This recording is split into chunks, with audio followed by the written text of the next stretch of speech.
ಬಸವರಾಜ ಹೊರಟ್ಟಿಯವರು ಸತತವಾಗಿ 8 ಸಲ ಅವರು MLC ಆಗಿದ್ದಾರೆ ಮತ್ತು ಸಭಾಪತಿಗಳಾಗಿ ಕೆಲಸ ಬಟ್ ಯಾವಾಗ ನಾವು ಸಭಾಪತಿನ ಆಯ್ಕೆ ಮಾಡ್ತಾರೆ, ಯಾವ ಪಾರ್ಟಿಗೆ ಮೆಜಾರಿಟಿ ಇದೆಯೋ ಆ ಪಾರ್ಟಿಯವರು ಸಭಾಪತಿ ಆಗ್ತಾರೆ. ಈಗ ಕಾಂಗ್ರೆಸ್ಸು ಜಾಸ್ತಿ ಆಗಿದೆ, ಹಾಗಾಗಿ ಕಾಂಗ್ರೆಸ್ನವ್ರು ಮಾಡ್ಕೊತಾರೆ. ಅವ್ರಿಗೆ ಯಾರು ಬಿಟ್ಟು ನಿಮ್ಮ ಟರ್ಮ್ ಮಾಡಿ ಸರ್ ರಾಜೀನಾಮೆ ಕೊಟ್ಟು ಹೋಗಬೇಕು, ಅದ್ರ ಬದಲು ಹಠ ಹಿಡಿದು ಕೂತ್ಕೊಂಡ್ರೆ ಡೆಮಾಕ್ರಸಿಗೆ ವಿರೋಧ ಇದೆ.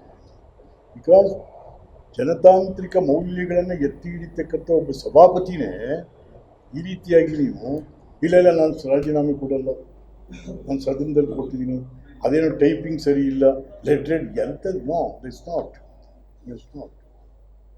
ನಿಮಗೆ ಕೋರಮ್ ಇಲ್ಲ, ಅವ್ರು ಮಾಡ್ಕೋತಾರೆ ಯಾರಿಗೆ ಬೇಕು ಅವ್ರನ್ನ. ಅದನ್ನು ಬಿಟ್ಬಿಟ್ಟಿದ್ದಲ್ಲ ಚರ್ಚೆನೋ ಅವಧಿ ಮುಗಿಯೋಕ್ಕೆ. ಹಾಗಾದ್ರೆ ಬೇರೆಯವ್ರು ಏನು ಮಾಡಬೇಕು? ಈಗ ಸಿದ್ದರಾಮಯ್ಯನೂ ನಂದು ಅವಧಿ ಮುಗಿಲ್ಲ ಕೂತ್ಕೊತೀನಿ ಅನ್ಬೋದಾಯ್ತನೋ? ಹಾಗಲ್ಲ. ಅದು ಸಭಾಪತಿ ಸ್ಥಾನದಲ್ಲಿ ಇದ್ದಂಥವ್ರು 8 ಸಾರಿ MLC ಆಗಿ ಗೆದ್ದಿರೋ ಅಂಥವ್ರು, ಅದರ ಮೌಲ್ಯ ಎಲ್ಲ ಗೊತ್ತಿರೋ ಅಂಥವ್ರು, ಅವ್ರ ನಡವಳಿಕೆ ಚೆನ್ನಾಗಿದೆ ಇಲ್ಲಿ ತನಕ. ನಾನು ಅಲ್ಲೇ MLC ಆಗಿದ್ದು, ಅವ್ರ ನಡವಳಿಕೆ ಚೆನ್ನಾಗಿದೆ. ಬಿಡೋದು ಯಾಕೆ ಗೊತ್ತಾಗಲಿಲ್ಲಪ್ಪ, ಏನಾಯ್ತು ಅವ್ರಿಗೆ ಕಾರಣ?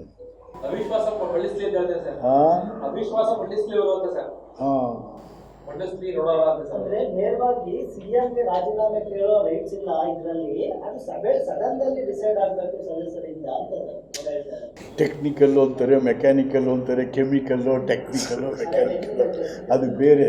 ಬಟ್ ಆ ಪಾರ್ಟಿ, ಯಾವ ಪಾರ್ಟಿಯಲ್ಲಿ ಇವರಿದ್ದು BJP, ಆ ಪಾರ್ಟಿ ಬಹುಮತವನ್ನು ಅಲ್ಲಿ ಕಳ್ಕೊಂಡಿದೆ. ಕಾಂಗ್ರೆಸ್ಸು ಬಹುಮತ ಇದೆ. ಅದರಿಂದ ಕಾಂಗ್ರೆಸ್ನವರು ಅವರ ಸಭಾಪತಿನ ಆಯ್ಕೆ ಮಾಡ್ಕೊತಾರೆ. ಅವರು ಇಲ್ಲ ನಾನೇ ಇರ್ತೀನಿ ಅಂತಂದ್ರೆ ಹೇಗೆ? No, it is against to the democratic ideology. ಅಲ್ಲ, ಅವರು I must resign and get out. ನನಗೆ ಭಾಳ ಆತ್ಮೀಯ ಸ್ನೇಹಿತರು, ನನಗೆ ಭಾಳ ಆತ್ಮೀಯ ಸ್ನೇಹಿತರು. ಒಂದು ಕಾನೂನು ಇದ್ದಾವೆ ಎಲ್ಲರೂ, ಎಲ್ಲ ಬಿಟ್ಟು ನಾನೇ ಇರ್ತೀನಿ ಅಂತಂದ್ರೆ ಹೆಂಗಾಗ್ತದೆ? ಎಲ್ಲರಿಗೂ ನಮಸ್ಕಾರ ಸರ್. Thank you.